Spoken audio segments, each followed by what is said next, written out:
તો દાંતાની આશ્રમ શાળામાં ભરતીમાં ગેરરીતિના આક્ષેપ કરવામાં આવ્યા છે। લોકડાઉનમાં 3 શિક્ષકોની ભરતી કરાયાના આક્ષેપ કરાયા છે। સરકારી ડોક્યુમેન્ટમાં છેડછાડ કર્યાનો પણ આક્ષેપ કરાયો છે। ત્યારે સર્વોદય કન્યા આશ્રમ શાળા સામે ગેરરીતિનો આક્ષેપ કરાયો છે।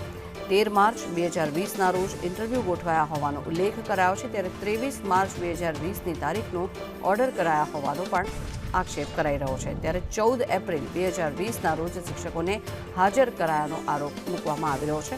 પ્રથમ નંબરના ઉમેદવારને હાજર ન દર્શાવ્યા હોવાનો પણ આક્ષેપ કરાયો છે। ભરતી પ્રક્રિયાની આશ્રમ શાળામાં જવાબદારી મંડળની હોય છે, એટલે મંડળે જે કીધું એ પ્રમાણે અમે કાર્યવાહી કરી છે। અને એ વખતે કોરોના કાળમાં અમે નવા આચાર્ય હતા અને અમને શરૂઆતમાં ખબર ના પડી, એટલે એ રીતના અમે હાજર કરી ફરી પાછા હાજર કરેલા છે। એનું બીજો કોઈ ઇસ્યુ છે નહીં।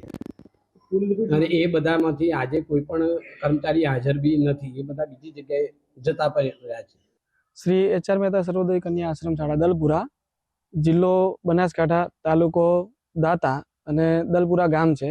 આ શાળાની અંદર શિક્ષક ભરતી પ્રક્રિયાની અંદર ગેરરીતિ થઈ છે, તેની મુલાકાત અર્થે આજે મીડિયા કર્મીઓ સાથે આજે આવ્યા છે।